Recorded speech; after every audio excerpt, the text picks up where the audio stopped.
Everybody hang on to your hats.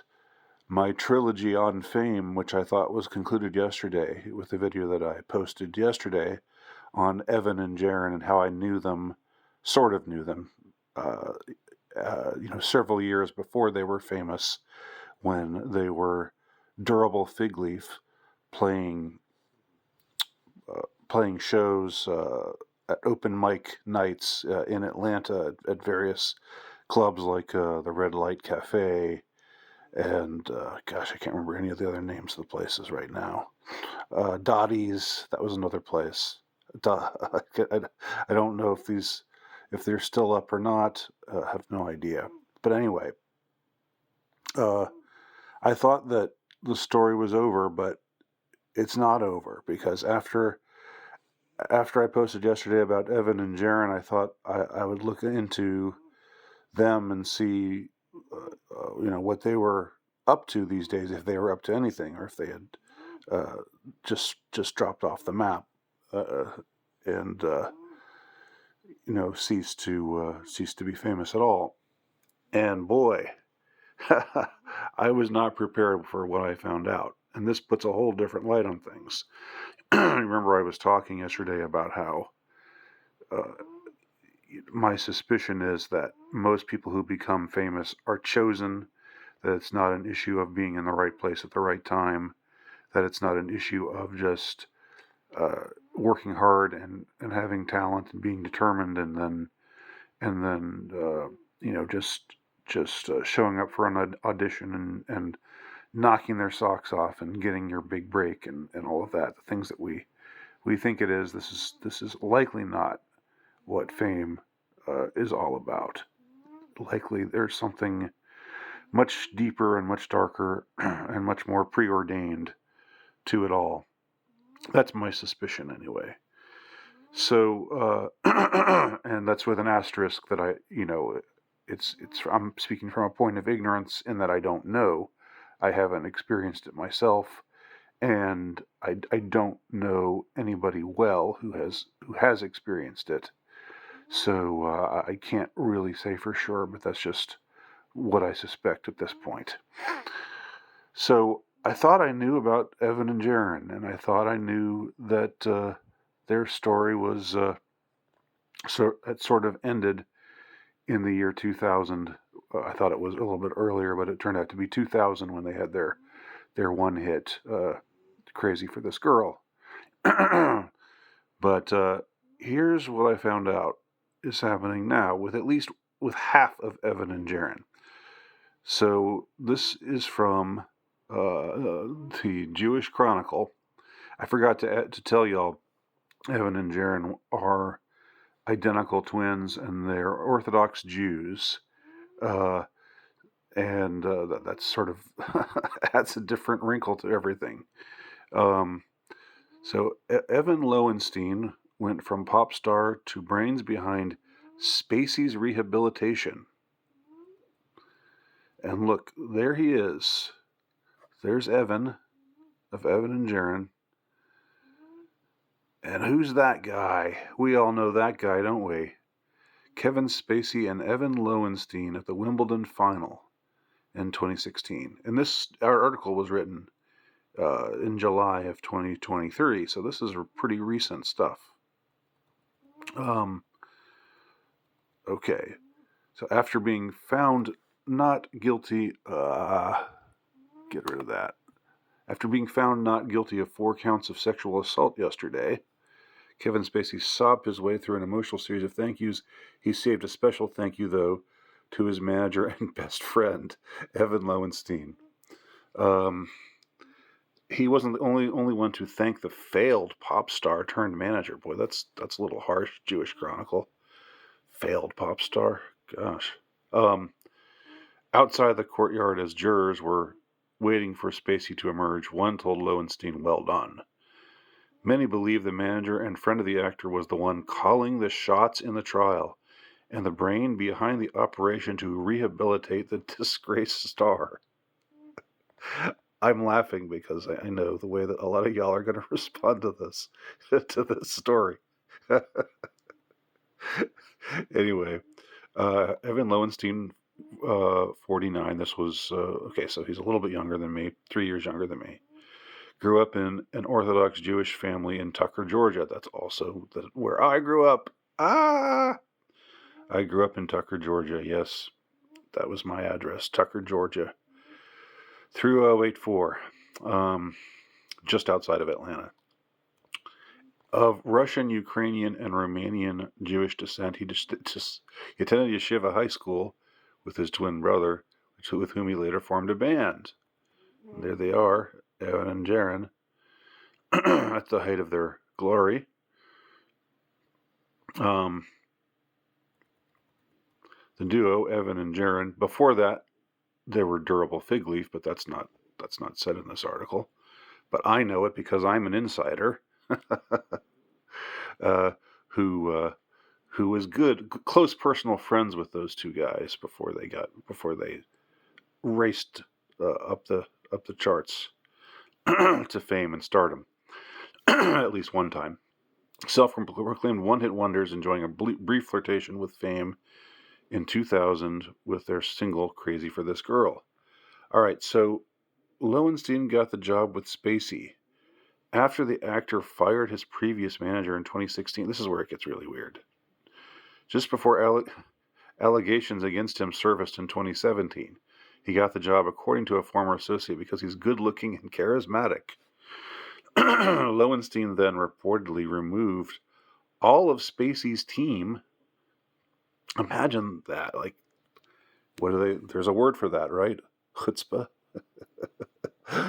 He reportedly removed all of Spacey's team. He gets hired. He talks Kevin Spacey into hiring him, this disgraced actor. This once, A-level actor who's now been exposed as a predator, an underage predator, essentially a pedophile. Although technically speaking, these were, like teenage boys, so they weren't little boys, but still very unsavory. Just before allegations against him surfaced in 2017, he got the job because he's good-looking, charismatic. Lowenstein then removed all of Kevin Spacey's team and became a friend and confidant to the actor, and the two were seen together in 2016 at events from the Emmys to a Djokovic match at the U.S. Open. This year, in January of this year, that's this year, 2023, Spacey called him his best friend and the brother he never had. It's impossible to tell you what he's done, he said, the degree of guidance and wisdom that he has brought into my life. That guidance could be seen as Spacey left the court. As he waved to the cameras, he showed off a silver ring in the middle finger of his left hand. The ring was a gift from Lowenstein after 3 years spent traveling together in 2019. Engraved on the ring in Hebrew are the words, "This too shall pass." Oh my. So here's where it gets really, really bizarre. Remember that video that Kevin Spacey came out with right after he was fired from the show that he was on? That Netflix show where he plays a sleazy politician. If y'all remember at the time, Spacey came out with this video that just confused everyone. Like, what the hell is he doing? What is he up to here? Why has he done this? He came out with this video where he was in character playing his character from the show, that Netflix show, which I can't remember the name of it right now. It's not really important. He was, talking with a southern accent and doing all this shtick and everything. So, according to this article from the Jewish Chronicle, Lowenstein was reportedly also responsible for the Christmas Eve video with which Spacey broke his silence in 2019. "I know you want me back," he said in his character. Okay, as Frank Underwood in House of Cards. He continued, "My confidence grows each day that soon enough you will know the truth." So Evan of Evan and Jaron, aka Durable Fig Leaf, was supposedly the brains behind that video. The same year, Lowenstein's ex-wife signed a petition to modify her divorce settlement with Lowenstein, with whom she has 4 children. The reality is the former husband is not capable of shared parental responsibility. Cohen claimed that her youngest child, then 7 years old, burned himself while playing with matches alone. Oh my gosh. Cohen's petition asked that Lowenstein not allow the children, who were all minors at the time, to interact with Spacey. Yeah, I understand. I understand her concerns there. Lowenstein has since remarried. Spacey thanked both him and his wife for attending each day of the trial proceedings. Okay. The trial lasted 4 weeks and exonerated Spacey of 9 counts of sexual offenses against 4 men. The Oscar-winning actor was one of the most high-profile men against whom allegations surfaced during the Me Too movement. All right. So, wow. I don't know which of these two is Evan. I don't know which of them is Jaron. I don't know what Jaron is up to. Maybe Jaron's okay. Maybe Jaron hasn't taken the same dark path. But, like, if you could plot out, your dark vision of where someone would go, where fame might take a person, I don't know if you could do much better than to say that he'd become the Svengalian manager of a pedophile, an accused pedophile actor who's been disgraced, whose name lives in infamy, and that he would come in and take over and the way this article reads, it's like he's even taken over his mind. It's like it reminds me of, and of course this is all just me reading this article and speculating, but it reminds me of, you hear those stories about people like Brian Wilson who get some manager who takes over and then just rules their life. It's like he just knew, Evan, you just knew when to sweep in at just the right time. You seemed so harmless when you were just sitting at the next table on open mic night, with your brother, playing your Indigo Girl-esque acoustic tunes during your set. I mean, I remember talking to this guy. I remember schmoozing with this guy. I mean, I didn't really schmooze. I don't schmooze.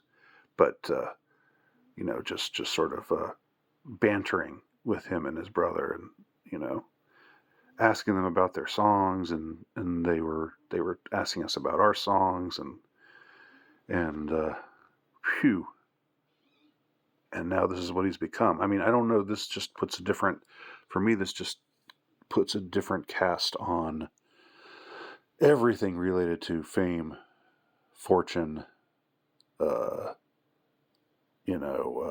celebrity, what it's all about, to what degree, it's manufactured. Because I don't know, you don't just go from nowhere to becoming Kevin Spacey's manager. That's just wild. I don't have anything more to say about it than that.